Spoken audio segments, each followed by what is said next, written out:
Now, I have been practicing public relations my entire career, and I know that when I first began, it took me a while to understand what is the profession of public relations.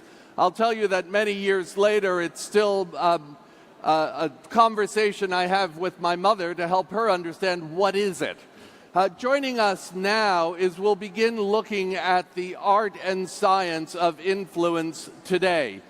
We are fortunate today to have the penultimate speaker, who is Rob Flaherty, who is the chairman and CEO of Ketchum, the communications consultant. He'll be talking about the importance of influence, especially in today's world, with a variety of mediums to reach and engage with our audience. He'll be in conversation on stage with Gotti Epstein of The Economist. Please join me in welcoming these two people to the stage. Thank you.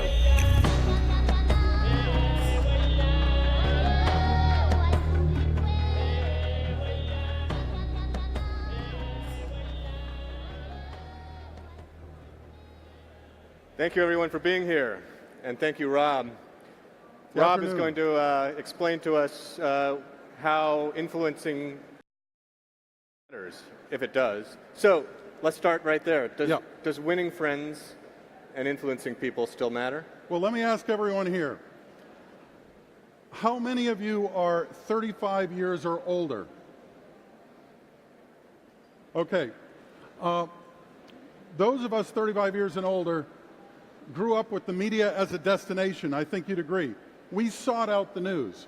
We sought out the evening news. We went to CNN. We sought out the newspaper or the magazine. It was a destination. Now I think the new definition of news is something important enough to find me. Isn't that true? Think about how many tragic situations we've had in the last 6 months. How did you find out about them? You didn't find out about them because I was watching the evening news. It landed on your phone. The most important currency today is sharing, information sharing. And if you look at the research related to does influence and friends matter, right at the top in the advertising credibility research by Nielsen, #1 most credible source, a recommendation from a friend. What's number 2? Another consumer's opinion online. Think about TripAdvisor, Yelp.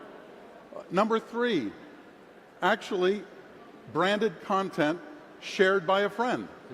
And number 4 is an editorial side of the media story, a story on the non-advertising side. And then it begins to go down, no offense to people in the paid media business, because we do that too. It goes down to 20% lower in credibility for television, news, radio, and outdoor advertising, and it goes down further for trust and credibility of banner ads and mobile ads. So, do having friends and influence matter? You better believe it, because the new currency is the human channel. And getting to them is more difficult and complex than ever. So at least ink stain retro. No, because you've adapted to the, you know what matters from The Economist is something sent to you, right? Something that takes off like a rocket. And I send your stuff all the time. And I don't read it in print. Right. We had one CEO of a client say, well, that story wasn't even in the print edition of the Wall Street Journal. Like, well, have you looked at the demographics of the print edition of the Journal? It's about north of 65-year-olds. If you're a tech company, you want to get everyone who happens to be reading it on their device. So there's a huge future for real journalism, but it's going to be ported to you by a friend. All right, so given that about how people learn information these days, how has the science of influencing people then changed from your perspective? Yeah, the communications business writ large has been dominated by liberal arts majors who are very creative and great writers and great visual artists. Now, I always say to my folks at Ketchum, find your inner math geek, because in the very near future, and in some cases already, people are coming into work and looking at a dashboard of how well they did overnight. Dial it up, dial it down based on analytics. We have 4 or 5 analytics units now at our firm, and the hottest jobs and the coolest people in the firm are the data geeks. That's a big change from 5 years ago or 10 years ago. So what we've done is we've brought in a number of startups and companies in the analytics space, social listening, and influencer marketing, and we're using them all the time. 3 or 4 of them are artificial intelligence enabled already, Tagger Media, Tap Influence, and Tracker. We did a global RFP. We looked at 40 companies, did 22 RFPs. We picked those 3, and for social listening and media monitoring and staying out ahead of issues, we used Brandwatch and Signal Labs. Right. And they've stood the test of time, meaning for the past 2 years, because things are constantly changing. Right. Okay, so the science will continue to change. What about the art of influencing people? Yeah, so, you know, they tell those of us on the earned side of the media in public relations, I call it integrated communications, that we are storytellers, we always have been, and we always will be. That, fortunately, is true. The skill that we have of news judgment, of storytelling, is incredibly valuable for all of you in marketing, and it always will be.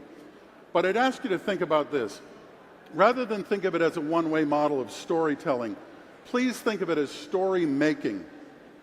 The CMO of MasterCard, Raja Rajamanar, kind of coined that term a few years ago, story making. You know what it means. Co-creating the story that your superfan, your consumer, makes about your brand is far more powerful than the story you tell about your brand. Brands have traditionally been far too egocentric. And I'd say the paid media world is still intensely interested in talking about their brand. Those of you who now are looking at it not from my supply of information, but from the demand side of news and information and branding, the demand side, that to me means the demand is the conversation that's going on. Right here at WebSummit, there are amazing conversations going on. Find a way for your brand to be part of that conversation, to fuel that conversation and make your marketing a service that's of value instead of always talking about yourself. So, story making. If you're making a story with the consumer, the first thing you have to do is listen, which is why we have all these listening platforms. Can I give a few examples? Sure, go ahead. From the simple and almost free.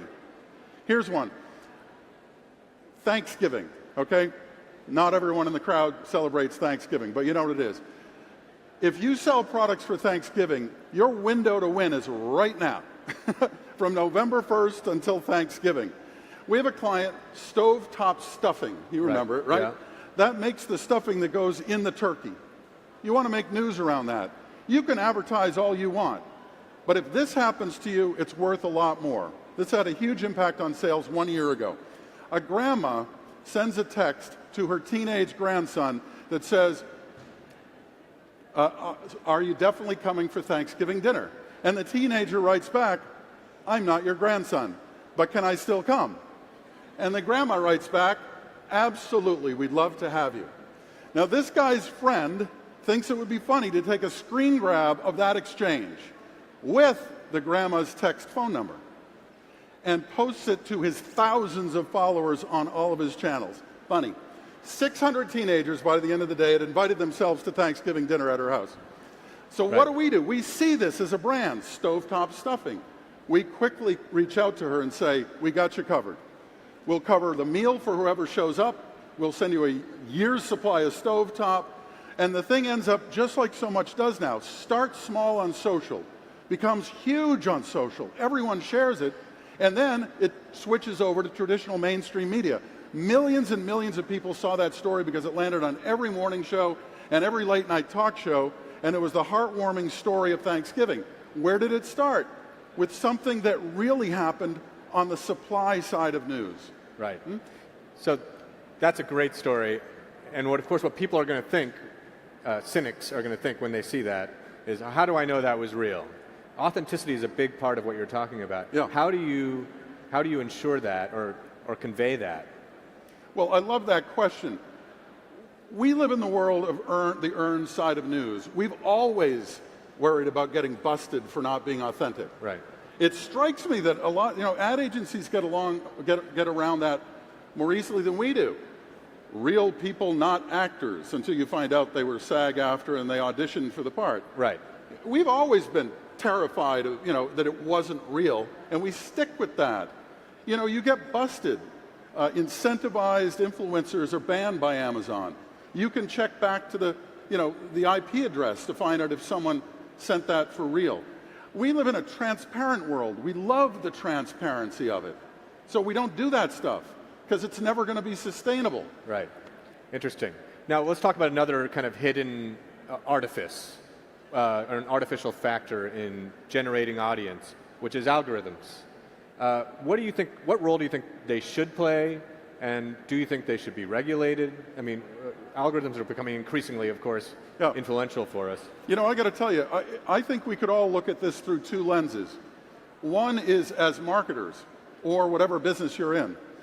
Algorithms and AI are God's gift to marketers and, you know, people who are trying to do a data-driven business. It's amazing. But in our field, we try to put ourselves on the side of the consumer as much as on the side of the brand. And if I'm thinking through the lens of consumer protection, and if I'm thinking as a citizen, I think a lot has to be done to increase the transparency. The vast majority of people have no idea how much is going on behind the scenes, selecting what they see and steering what they see on any given day. Algorithms, I'm a big fan of them in the world of marketing, but you have to admit they fuel polarization, they fuel groupthink, they are the engine of fake news because people opt in to see things that fulfill their confirmation bias. Now, I'm not in favor of regulation. Right here in Lisbon at WebSummit, you have to say this is the capital of market-based solutions.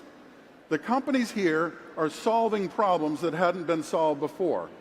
If inflation is high and people are paying way too much for goods, Amazon is invented. If you can't get a cab when you want one and it's too expensive, Uber is invented. I did the mentoring over there in the other pavilion today with 4 startups and speed dating, 20 minutes apiece. I was blown away by how much they're going to disintermediate the traditional companies. That's a market-based solution to this problem. I would even say that Uber to me is a good example of transparency because you know you're rated, you know that there is GPS following you, and you can see the car approaching you. So we have to make all of that more transparent or it will be regulated, and I'll predict within the next 2 years there will be a National Information Transparency Act enacted by legislations around the world if there isn't a market-based solution to the opacity of algorithms and behind-the-scene marketing.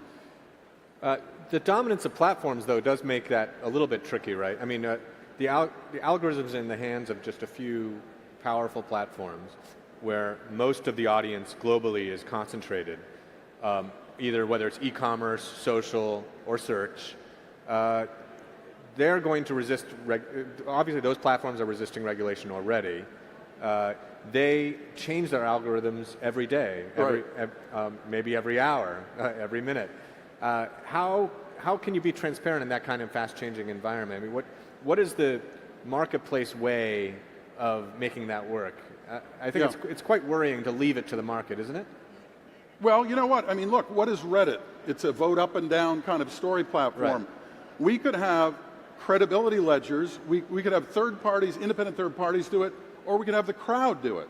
Okay. The crowd could say, I trust the source of this, and cumulatively you'd get a credibility score. I would suggest that's going to happen because through the course of history, if you go back to Ralph Nader's Unsafe at Any Speed, that brought about massive changes in car safety. If you go back to the slaughterhouses and child labor of the turn of the last century, that led to the Pure Food and Drug Act, the formation of the FDA and the health services in all the other countries. Regulations. If protections are not put in place related to the new world we live in of algorithms, regulation will follow, and it's much better to have a market-based solution. Well, we'll see if the market is able to come up with that. Perhaps you can help. Rob Flaherty, thank you so much for your time. Thank you for listening. Appreciate it. Thanks a lot.